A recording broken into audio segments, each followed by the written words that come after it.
Bacamora, del Potrero, Becerrero, de Tuxtilla, trono de Montarquecilla, o el caballo caballero, sin piquete se avispero, que comí el panal entero, porque ya entendí la maña, la ciencia no me es extraña, sano crezco allá en la grama, porque oigo y veo el programa, y al que sabe, y al que sabe no lo engañan. Campo y milagro, luz y murmullo, te seduce y es tan tuyo. Veracruz Agropecuario produce orgullo.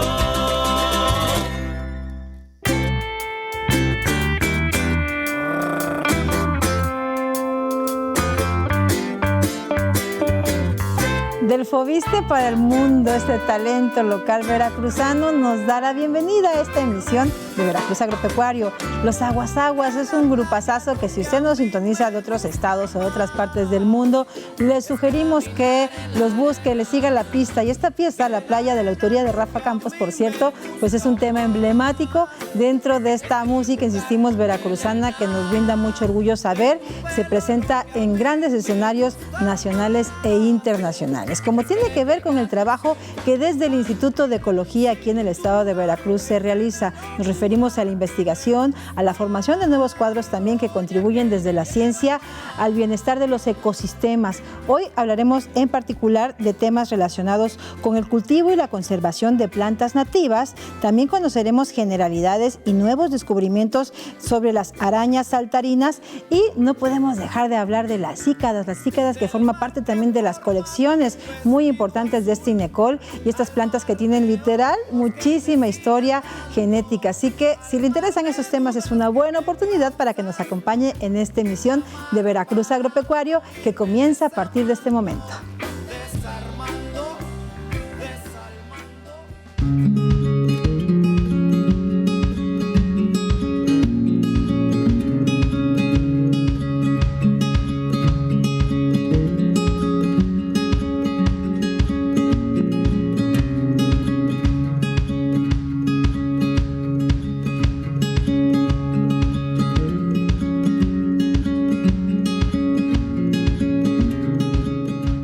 Nos encontramos, amigos de Veracruz Agropecuario, en un lugar majestuoso, 8 hectáreas de un museo natural.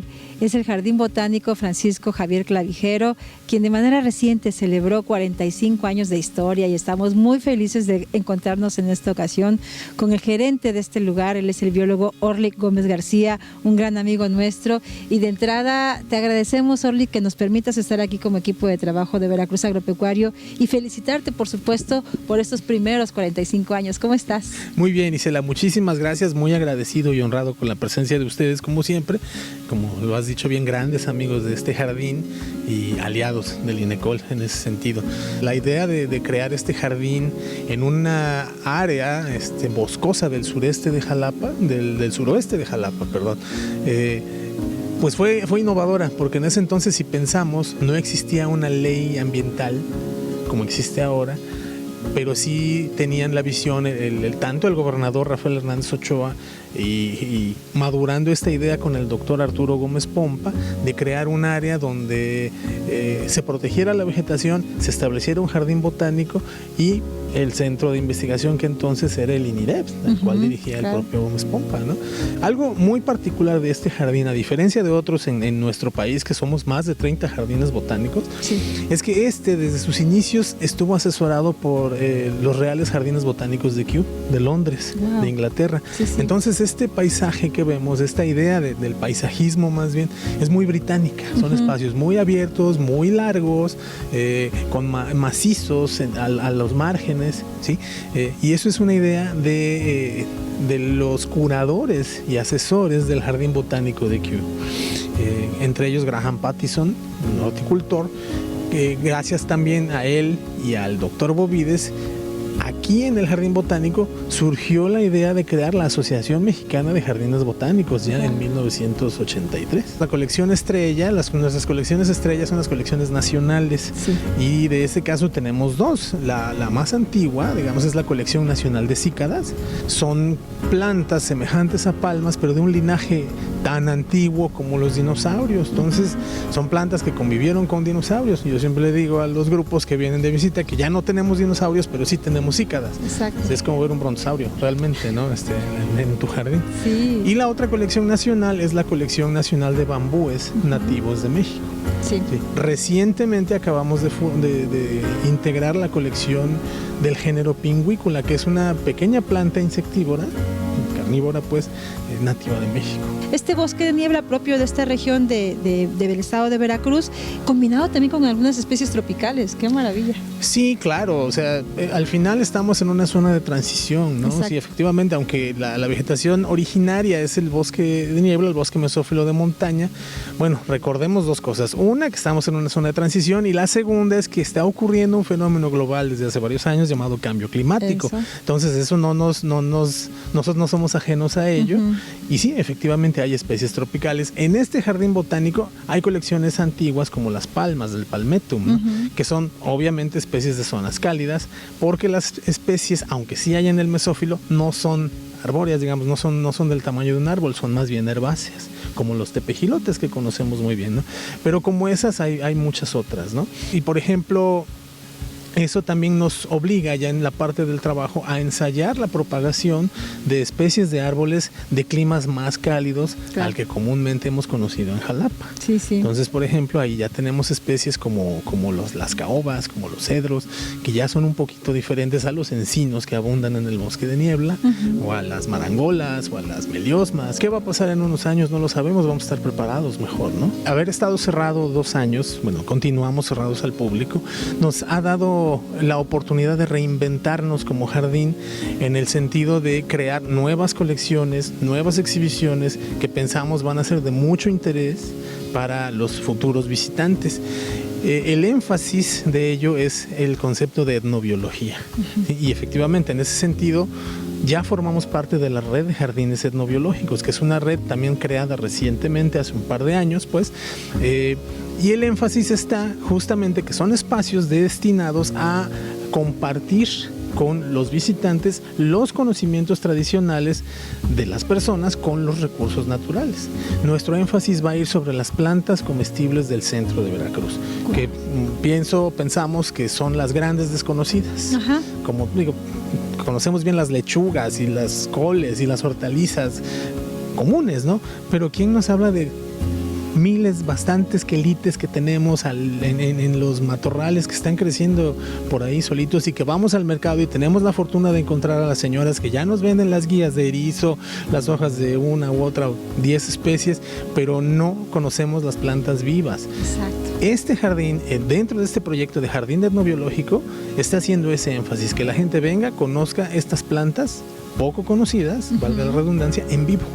Orlik, nosotros por lo pronto como equipo queremos abrazarlos con cariño, agradecerles, felicitarlos por este aniversario reciente, y que vengan muchos más con novedades y con cosas buenas que sucedan al interior y que compartan con toda la sociedad que tanto quiere a este Jardín Botánico Francisco Javier Clavijero. Muchas gracias, Orlik, y felicidades. Gracias a ustedes, Isela. Muchas gracias. Y pues en redes sociales usted puede encontrar la información, los horarios para cuando ya esté abierto nuevamente. Recuerde que está ubicado en el kilómetro 2.5 de la carretera antigua Jalapa-Coatepec, en la congregación del Haya, municipio de Coatepec o Jalapa. Jalapa, exactamente. Así que no me oigan los de Coatepec porque se ponen celosos. Todos nos peleamos en este espacio, pero bueno, lo importante es que sepamos eso, que es un museo natural a disposición de la sociedad. Continuamos con más de Veracruz Agropecuaria.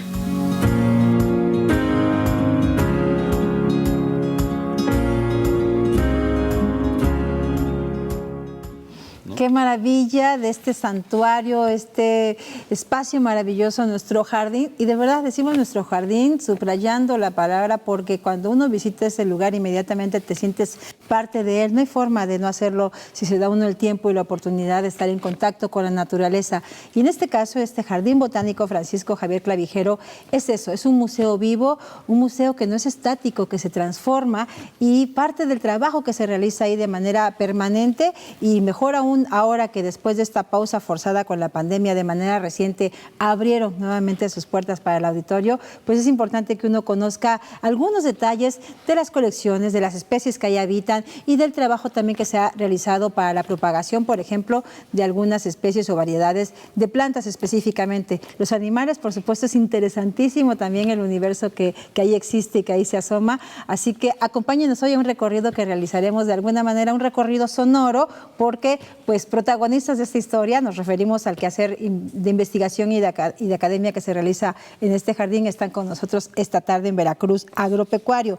Le agradecemos mucho su presencia a nuestro muy querido, el ingeniero Carlos Zárate Pérez, quien nos va a hablar esta noche de cultivo y conservación de plantas nativas. Bienvenido, ingeniero, ¿cómo estás? Muchas gracias, muy bien, gracias por la invitación. Gracias a ti por estar con nosotros y gracias también al maestro Carlos Gustavo Iglesias Delfín, también súper querido y gran amigo nuestro aquí en Veracruz Agropecuario. Bienvenido, Carlos. Mucho gusto de estar siempre acá. Muchísimas gracias por darnos la oportunidad de hablar de ese bello lugar que es el Jardín Botánico. Gracias al contrario a ti, a ustedes y por supuesto gracias también a estas nuevas generaciones que nos vienen a compartir de qué manera se involucran también en estas investigaciones y en estas actividades. Le agradecemos mucho su presencia al biólogo Akeri Cruz Bonilla. ¿Akeri? Sí. Él nos va a hablar esta noche sobre algo que a él le interesa muchísimo y ha investigado, las generalidades y nuevos descubrimientos de las arañas saltarinas. Bienvenido, biólogo, ¿cómo estás? Muchas gracias, todo muy bien, gracias por la invitación. Al contrario, gracias a ti por estar con nosotros. Pues para hablarnos de entrada de este jardín, que nos decías un poquito antes de entrar a la charla, Carlos, que al ver esta cápsula, y que le mandamos un saludo, por cierto, al biólogo Orly Gómez, y gracias también por este recorrido que realizó con nosotros y con tantas buenas noticias, ¿no? El jardín nunca se fue, siempre estuvo ahí, así es, pero reabre sus puertas, Carlos. Bueno, el jardín, pues, por la pandemia estuvimos cerrados pues casi 2 años y medio, pero bueno, nosotros seguimos trabajando, manteniendo las plantas, manteniendo las colecciones. Desde hace más de 1 año y medio estamos trabajando diario como si el jardín hubiera estado abierto.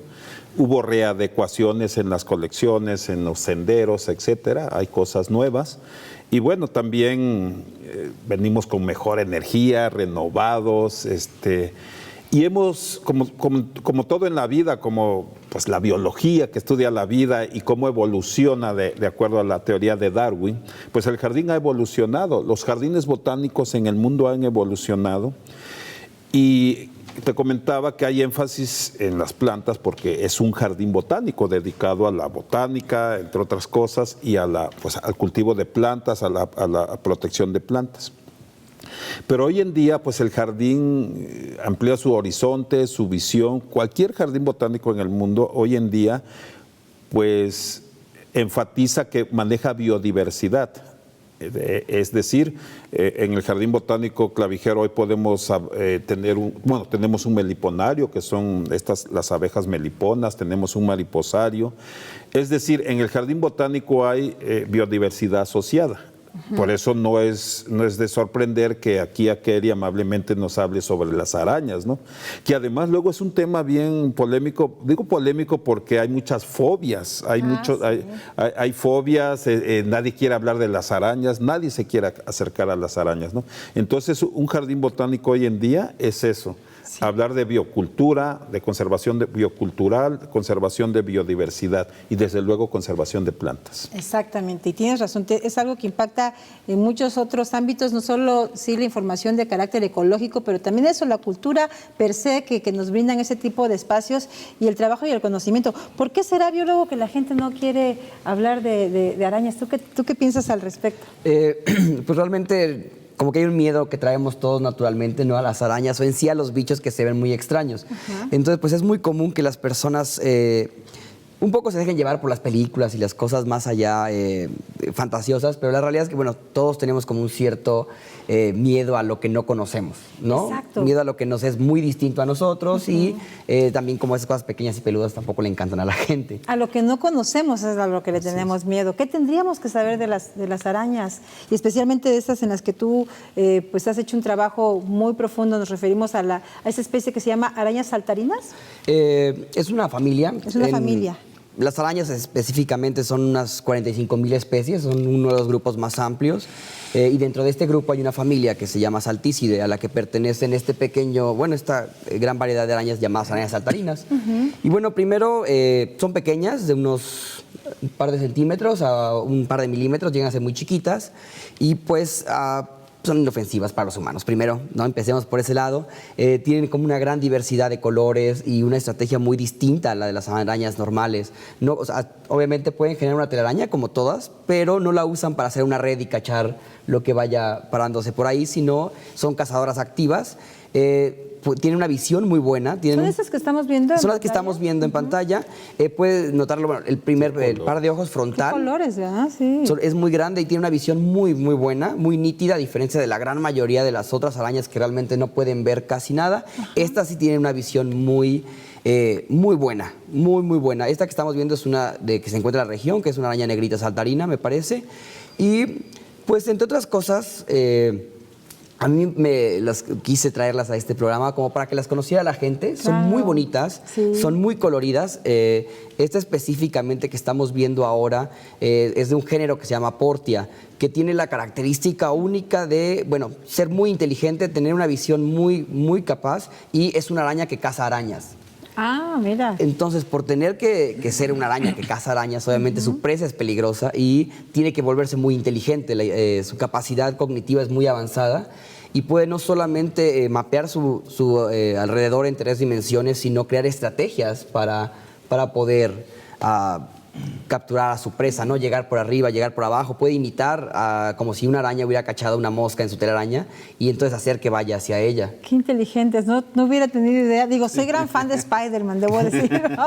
Es mi superhéroe favorito, no es broma, pero nunca hubiera imaginado que eran unas especies, como decías tú, con tanta habilidad cognitiva y con tanta destreza. Esta es una belleza espectacular. Para quien nos escucha a través de radio, por favor, descríbeles esto que estamos viendo. La que estamos viendo en este momento se le llama araña pavo real, es perteneciente de Australia. Qué bonita. Y bueno, la gran mayoría de estas arañas tienen un despliegue muy intrincado para la reproducción. Esto es un macho, lo que estamos viendo son machos. Y tienen que bailar, tienen que acercarse, alejarse, porque bueno, como es común en las arañas, si la hembra no lo encuentra atractivo, no está interesado en él en ese momento, se lo va a comer.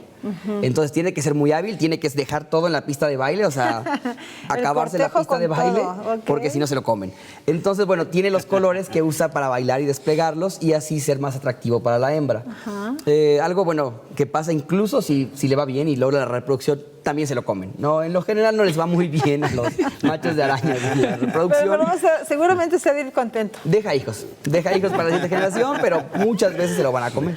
Ok. Oye, ¿a ti cómo te surgió el interés por estudiar esas especies? Hace muchos años, cuando estaba en la carrera, estaba como decidiendo mi proyecto de investigación, mi proyecto de tesis, y estaba en mi patio y había arañas y me parecía así como, no sé mucho de estos pequeños animales, ¿no? Y me acerqué a observarla y de ahí me surgió el amor. Y ahí empecé a investigar más y más y más, enfoqué mi tesis de licenciatura en eso. Y bueno, actualmente es algo como que cada vez que puedo hablar de ellas, lo hago. Muy bien. ¿Tu tesis se llama? Mi tesis fue un inventario de opiliones, que es otro grupo de arácnidos, en el Parque Natura. Ahora, hay algo que seguramente la gente no sabe y sería bueno saber, es decir, ¿qué papel desempeñan dentro de los ecosistemas? ¿Para qué sirven? ¿Cuál es la relevancia también? Y de evitar, por ejemplo, en ocasiones se nos hace muy fácil matar a un animalito, pero pocas veces sospechamos todo el universo que puede existir detrás. Claro, como toda la vida tiene como su lugar y es un sistema muy intrincado. En el caso de las arañas, realmente nos ayudan muchísimo a controlar plagas. O sea, no existen muy, muy pocas especies venenosas que realmente puedan poner en peligro una vida humana o una vida de una mascota. La gran mayoría, o casi todas, son totalmente inofensivas para nosotros y nos ayudan mucho a cómo controlar las plagas, a tener a raya a otros animales que sí son mucho más perjudiciales, como los mosquitos, por ejemplo. Una de las cosas únicas que tiene este grupo es una especie que se llama Bagheera kiplingii, que era, quien la descubrió era fan del libro de la selva, por eso Bagheera. Y es hasta la fecha la única araña que se conoce con una alimentación vegetariana completamente, ¿no? Wow. O sea, solo se alimenta de una pequeña parte de las acacias que se llaman corpúsculos de Belt. Y ahora, se sabe que también tienen como cierta interacción con las plantas, las arañas. No propiamente como un polinizador, como lo sería una abeja, pero sí llegan a alimentarse de néctar algunas de las arañas, entonces, bueno, tienen interacciones cercanas con las flores. Esta araña Bagheera kiplingi es completamente vegetariana y solo se alimenta de este pequeño cuerpo que construye las acacias. En algo interesante es porque esa planta, las acacias, está en relación con las hormigas, una relación muy cercana con las hormigas que se llama mirmecofilia. Es mutualista, ambos se ayudan. La acacia está protegida de cualquier invasor por las hormigas y las hormigas obtienen comida. La araña ahí entra como un poco nada más de ganona y se alimenta, pero tiene que esconderse de las hormigas. Si la cachan las hormigas, se la van a echar. Entonces, sí es como una cosa muy interesante porque es único, no se ha visto en ninguna otra araña. Qué impresionante. Y bueno, como es muy inteligente, como ya nos dijiste, encontrará las maneras y las rutas para escaparte. Su sentido arácnido seguramente le dirá cuál es la ruta de escape. Sí, sí. ¿No? Y qué interesante, Carlos, cómo para un joven biólogo, por ejemplo, encuentra justamente en este museo natural, como lo es el Jardín Botánico, un espacio maravilloso que le brinda la posibilidad de desarrollar su objeto de estudio. Sí, es que, bueno, cuando eres biólogo agudizas la observación. Y bueno, aquí algo relevante es cómo nosotros aprendemos esas fobias, porque eso es algo aprendido. Aprendido, definitivamente. Entonces, ¿cómo puedes? Eso nos lleva a alejarnos de nuestro entorno, bueno, de la naturaleza. Entonces, no me acerco al bosque, no voy al monte, no voy al jardín, no me gustan las plantas porque hay arañas, ¿no? Entonces, aquí es la importancia de personas como Akeri, como biólogos como Akeri, estén en el jardín colaborando y hablar de estos temas y poder acercar, o sea, tratar de que vean de manera distinta estos organismos y, bueno, hay quien tiene fobias a las arañas de una manera impresionante, pero bueno, a veces normalmente es porque no lo conoce y siempre pensamos que todos nos va a hacer daño. Esa es la importancia de los que hoy en día tienen los jardines botánicos, de ver todo el entorno. Bueno, siempre lo hemos visto, pero la diversidad en su conjunto, ¿no? Claro, y a lo mejor en el caso de las fobias es un asunto un poco más complejo, ¿no? Requerirá seguramente otro tipo de análisis y de estudios, pero digamos, la gente de a pie, tanto quienes estamos en las ciudades como en el campo, tendríamos que repensar nuestra relación con las arañas y antes de indiscriminadamente en ocasiones echar un insecticida o algo que afecte, saber que si estás matando un animalito de este tipo, estás perturbando una serie una cadena, ¿no? Sí. Y vas a evitar, por ejemplo, que cumplan una función como una de tantas, control de plagas y de otras especies que pueden ser nocivas también o que no son benéficas, entre muchas otras de las oportunidades que nos brindan. Sí, ¿no? O, por ejemplo, hacer un taller de arañas, ¿no? Porque luego también hay temas preferidos y muy bonitos, ¿no? Hablar de flores, por ejemplo, hablar de las cosas bonitas de la naturaleza o lo que nos parece bonito, ¿no? Y de repente cuando ofreces un taller de arañas, que es acercarte a las arañas, pues puede sonar raro, ¿no? Pero precisamente es romper estos pensamientos, estas fobias, para que podamos entender y ver de manera distinta la naturaleza. Sí, necesitamos replantearnos las narrativas, ¿no? Sí, las fobias son aprendidas. Y acercarnos a ese tipo de espacios, ¿verdad?, en donde se realiza toda una investigación que está al servicio de la sociedad, porque así reza el lema de ustedes, ¿verdad?, desde el INECOL, ciencia para todos y para todas. Y algo de lo que sí quiere todo el mundo hablar es prácticamente lo que tú haces, las plantas nativas, bueno, lo que tú haces, en lo que tú te has especializado en esta investigación, ¿verdad?, de plantas nativas. ¿Tú cómo llegaste ahí? Así es. Pues yo llegué en 2016 al Jardín Botánico, llegué a hacer mi servicio social. Wow. Empecé trabajando en el huerto que está en el Jardín Botánico. Con el tiempo, pues fui tomando experiencia en el tema de la propagación. Hasta la fecha es que pues me dedico concretamente a la propagación de plantas nativas. Tenemos en el Jardín Botánico un vivero en el cual hacemos la propagación de plantas nativas con fines de restauración ecológica. Eso. Pero a la par llevamos una línea de trabajo en el que buscamos pues conocer la diversidad de estas especies, particularmente las especies nativas del bosque mesófilo de montaña, para integrarlos a los trabajos, por ejemplo, ornamentales que realizamos. Así también integrar este tipo de actividades a trabajos taxonómicos, que conocer las plantas no solamente desde la perspectiva botánica, de su descripción botánica como tal en un herbario, sino también entenderla desde el cómo podemos manejarla para conservar estas especies. Entonces dice por ahí que este tipo de trabajos de horticultura contribuyen también a la conservación de este tipo de plantas. Entonces vamos a conocer las plantas desde una perspectiva diferente, ¿no?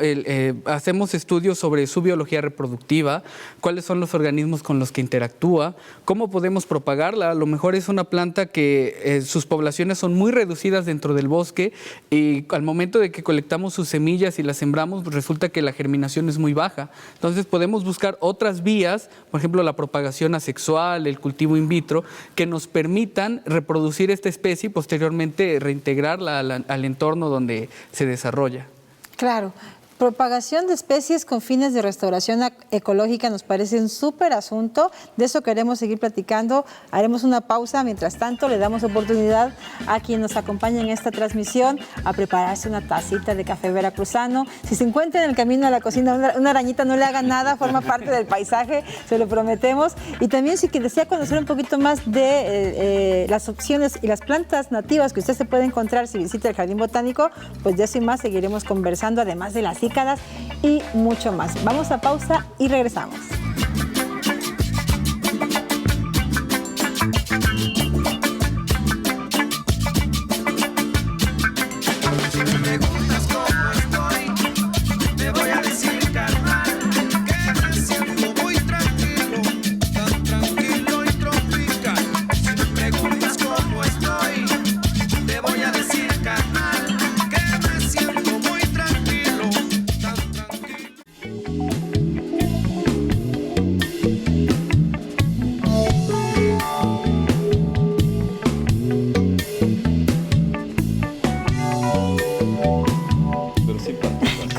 En Veracruz Agropecuario, muchas gracias por seguir con nosotros y estamos disfrutando muchísimo esta conversación con integrantes del Jardín Botánico Francisco Javier Clavijero y también pues hemos escuchado, recuerde que estamos compartiendo con mucha alegría que tiene nuevamente sus puertas abiertas. Si usted quiere previamente organizar como una visita guiada, puede también consultar en redes sociales, se encuentra toda la información o visitarlos directamente en el kilómetro 2.5 de la carretera antigua Jalapa-Coatepec. Continuamos con más de Veracruz Agropecuario.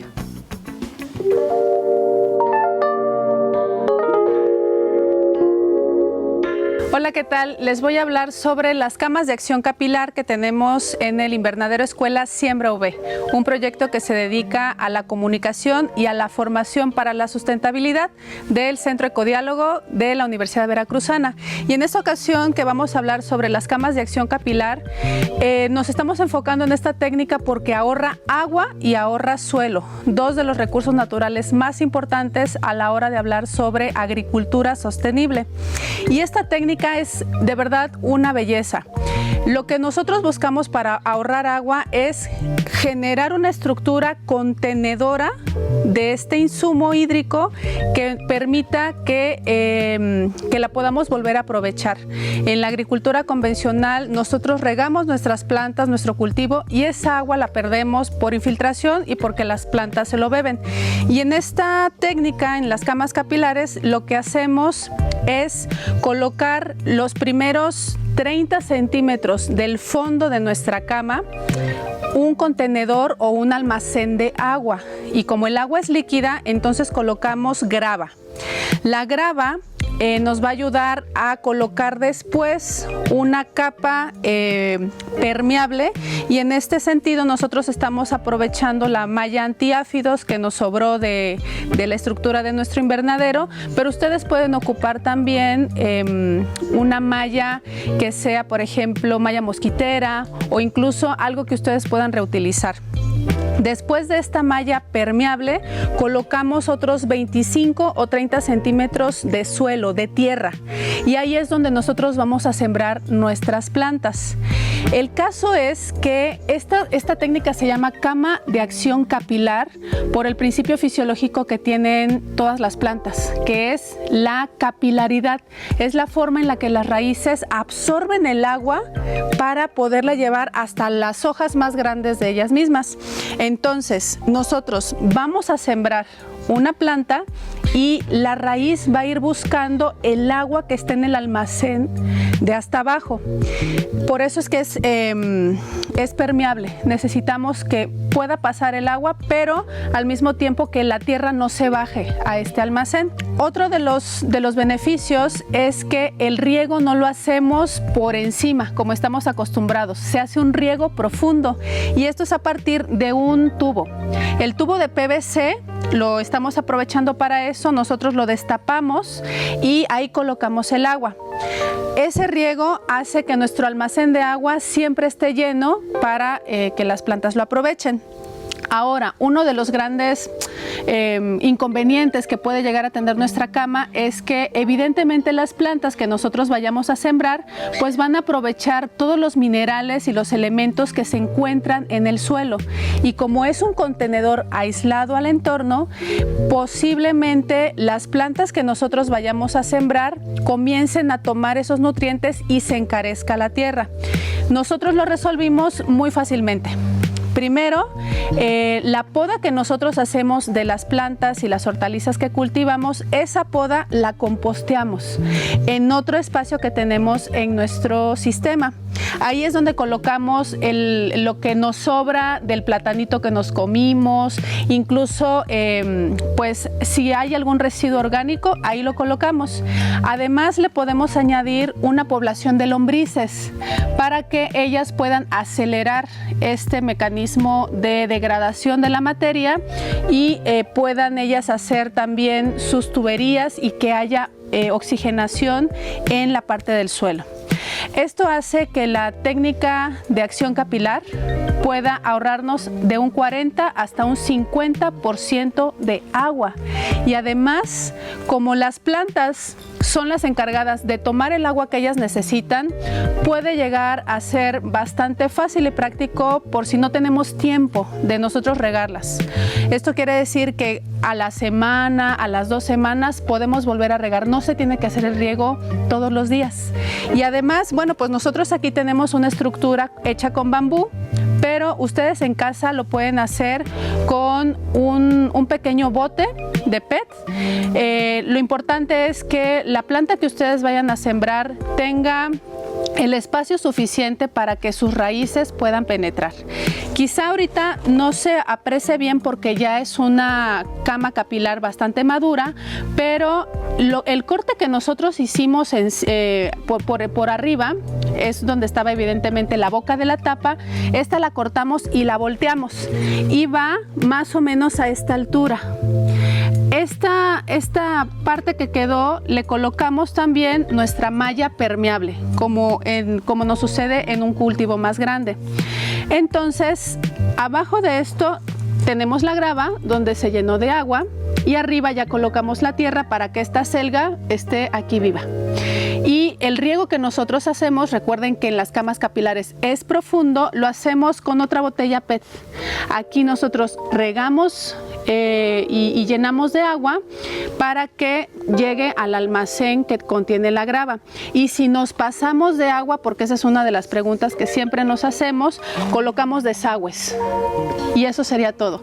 Así que si ustedes tienen un pequeño espacio en su casa o tienen otro espacio más grande, pues ahora sí que es creatividad de cada uno de nosotros para poder fortalecer nuestra soberanía y nuestra seguridad alimentaria y producir nuestros propios alimentos.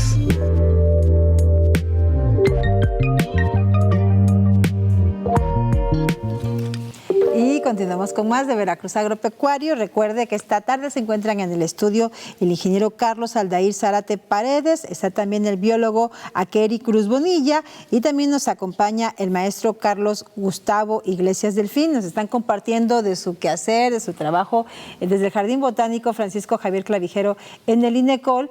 Y previo a la pausa platicábamos, ingeniero Carlos Aldair, acerca de este trabajo que realizan con las plantas nativas y la propagación con fines de restauración ecológica. De entrada, ¿por qué propagar las plantas? Bueno, las plantas nativas resulta de algo bien interesante, pues son aquellas especies vegetales que crecen en ecosistemas de manera natural. O sea, su proceso evolutivo las llevó a estar ahí, a adaptarse a las diferentes condiciones adversidades por las que tuvieron que haber pasado, relaciones, interacciones, arañas, insectos, etcétera, y están presentes. Entonces son plantas que pues están adaptadas, ¿no? Soy reiterativo, están adaptadas a esas condiciones climatológicas de los ambientes donde se encuentran. Entonces si nosotros las propagamos y las utilizamos para reintroducirlas a esos espacios que se han perdido debido al cambio de uso de suelo, deforestación, etcétera, pues podríamos de alguna manera acelerar esta restauración en los ambientes, ya que son plantas que están bien adaptadas o en teoría están adaptadas a estas condiciones. Además, son plantas que las condiciones ambientales les favorecen en este sentido. Por ejemplo, si sembramos encinos en esta zona, pues son estas plantas, pues están adaptadas a las condiciones de humedad o la humedad que hay en el suelo, el tipo de suelo en el que los sembramos, pues va a ser más fácil para ellas adaptarse y lograr desarrollarse de esta manera. Otra línea de trabajo que hemos también tratado de desarrollar es introducir este tipo de plantas nativas hacia la jardinería, hacer jardinería utilizando este tipo de especies que tiene muchísimos beneficios. Claro. Entre ellas, el uso eficiente del agua, la humedad ambiental, la humedad en el suelo, las lluvias, les favorece. No necesitamos estar agregando mayores cantidades de agua para lograr satisfacer sus necesidades de agua. Son plantas que están adaptadas al tipo de suelo, no necesitamos abonarlas constantemente para lograr establecerlas, contribuyen, esto está ligado a otro tema muy interesante que está actualmente muy activo, que son los jardines para polinizadores, ya que este tipo de plantas pues también contribuyen a la generación de este tipo de dinámicas, ¿no? Tenemos plantas nativas que van a traer organismos nativos también, y eso va a ayudar a complementar todos estos ciclos, ¿no? Por un lado estamos buscando el atributo ornamental de las plantas, que se vean bonitas, pero también estamos generando espacios para que esa biodiversidad asociada pueda llegar, pueda apropiarse, y después vamos a tener diseminación de semillas, vamos a tener mayor cantidad de organismos asociados en estos espacios. Qué maravilla todo lo que nos compartes, ingeniero, y ojalá pues los tomadores de decisiones se acercaran más a ustedes, ¿no, Carlos? Porque pues hace falta. Hace falta, porque pienso, por ejemplo, si a la hora que estás haciendo tu planeación respecto a la ecología urbana, ¿no? Pues si decidieras implementar ese tipo de acciones o medidas de las cuales tú nos compartes, con todos estos beneficios colaterales, seguramente serían otros los escenarios para problemáticas como el asunto del agua también, como la captación del agua, los suelos, entre otras cosas. Y pienso también en este lugar en el que te toca a ti trabajar, uno de los ecosistemas más espectaculares del planeta, como lo es el bosque de niebla, ¿no? El bosque mesófilo. Yo creo que cierto es que está en riesgo, ¿no? Así es. El reducto que existe de él es muy poco, pero este tipo de alternativas como esta propagación puede contribuir también de alguna medida a evitar que desaparezcan algunas especies emblemáticas de este bosque mesófilo, ¿no? Así es, sí, y este tipo de trabajos, pues en todos los jardines botánicos de México se está realizando la propagación de las plantas nativas. Hay programas, por ejemplo, el Jardín Botánico de la UNAM tiene un programa de adoptar plantas nativas. Bellísimo, es verdad, sí. Programas donde pues, te capacitan para que aprendas a propagar estas plantas nativas. Entonces sí, es un tema bastante interesante y que ayuda mucho. Hay por ahí también una frase que a mí me gusta mucho, que estamos en el mes patrio, que dice que otra manera de celebrar nuestro país es conociendo su diversidad. Me gusta, sí. Entonces, una manera de conocer la diversidad y conservarla además, pues es cultivando estas plantas, ¿no? Que a lo mejor son raras, son poco comerciales, pero pues que contribuyen de manera importante a nuestro entorno, ¿no? Y que gracias a su cultivo podemos favorecer un montón de cosas más. Claro. Sí, y cuando propagas para la restauración de bosque o restauración ecológica, vas un poquito más allá y empiezas a conocer y a investigar sobre los atributos funcionales de las plantas. Que esos atributos funcionales también se van cuando se van a, en el caso de probar especies nativas para jardines, ¿no? Entonces, bueno, hoy en día se plantean las ideas de jardín para colibríes, para mariposas, para meliponas, pero en realidad puedes hacer en tu casa puedes hacer una isla de diversidad. Claro. Con toda la diversidad asociada, ¿no? Sí. Y permitirte que haya arañas, hormigas, lombrices, aves, etcétera, ¿no? Sí, que recrees ahí tu propio ecosistema. Ese es un gran regalo y eso es una oportunidad que nos brinda también acercarnos a los jardines botánicos, ¿no? De cualquier parte del mundo, pero en el caso del nuestro, que ya lo sabe usted, además de que lo queremos, estamos sumamente orgullosos de todo lo que de ahí se realiza, de todo lo que se logra y de esta evolución, ahora también como un jardín etnobiológico, Carlos. Sí, claro, esta sección muy, muy importante, que fue un proyecto que nos permitió replantearnos ideas en el jardín, cambiar senderos, cambiar jardineras, pues actualizarnos, digo yo, modernizarnos, ser más, pues no ser tan acartonados, ¿no? Yo mismo me pongo de ejemplo, soy el más antiguo ahí en el jardín, pero no hay que ser anacrónicos, no hay que acartonarse, hay que siempre tener ideas, ser creativos, el jardín lo permite. Entonces, la propagación, lo que hace Aldair es muy importante porque es la conservación a través de la propagación, ¿no? Claro. Por ejemplo, una manera que se planteó de proteger a las cícadas, porque tenemos la colección nacional de cícadas en el jardín, ya la veíamos, por cierto, ahí en la pantalla. Sí, lo estaba yo viendo y por eso me recordé. Su majestad las cícadas, ¿no? Sí, claro, y son plantas que aprendimos a cultivarlas, aprendimos a propagarlas. Y una manera, lo que se planteó hace 20 años, que una manera de conservar este grupo de plantas que están en peligro de extinción es a través precisamente de la propagación. Cuéntanos por qué son milenarias, recuérdanos. Bueno, las cícadas se dicen milenarias, en realidad tienen miles de años pues no miles, millones de años en el planeta.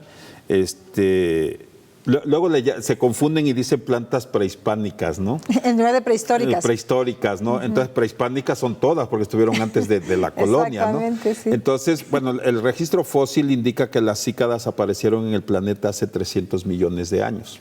Wow. Entonces, tienes organismos con características muy primitivas. Ajá.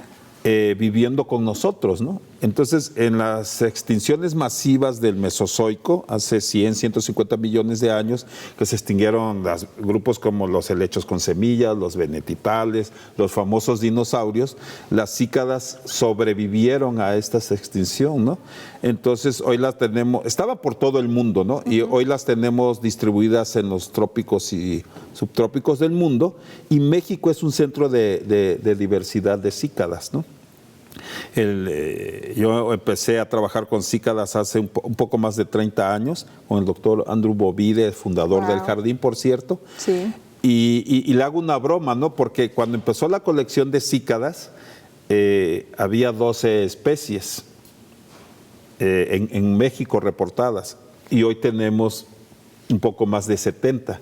Entonces, si estaban en peligro de extinción, porque ahora hay más, ¿no? Entonces, ¿se están extinguiendo o están aumentando? Ajá. Y bueno, cuando empiezas a estudiar un grupo como el de las cícadas o cualquier otro, pues vas descubriendo nuevas especies que no estaban descritas. Y, por ejemplo, de la Colección Nacional de Cícadas, que empezó en 1983, esta colección, pues se han descrito 20 nuevas especies para la ciencia. Esa es una contribución que se ha hecho desde el Jardín Botánico y desde luego las hemos cultivado, hemos hecho ecología, hemos hecho genética de población, hemos hecho de todo sobre las cícadas.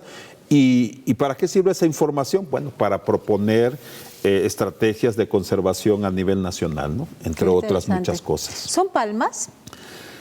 La gente, bueno, tienen aspecto de palma, tal vez de lecho, entonces la gente piensa que son palmas, entonces, incluso le dicen palmitas, pero mientras que las palmas dan flores y son angiospermas, las cícadas no dan flores, son gimnospermas y dan estróbilos o conos o piñas como parecido a lo de los pinos. Los pinos no dan flores, no son gimnospermas, que también son muy antiguos, igual son contemporáneos de las cícadas, ¿no? Entonces, las cícadas tienen una historia evolutiva muy interesante. Por ejemplo, se pensaba que por ser gimnospermas como los pinos eran polinizadas por el viento, porque los pinos se polinizan por viento, que tienen polen alado y demás, y evolutivamente adaptados para ese tipo de polinización.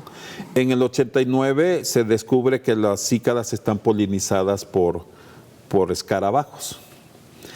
Y ahí hicimos una contribución. En el 89, o sea, relativamente reciente, ¿no? Relativamente reciente. Yo todavía cuando fui a la facultad me decían que estaban propagadas por viento, ¿no? Y así lo creíamos. En el 89 se descubre que son por escarabajos, por gorgojos, como curculiónidos. Entonces nosotros hicimos colecta de todos estos insectos y los mandamos a un especialista.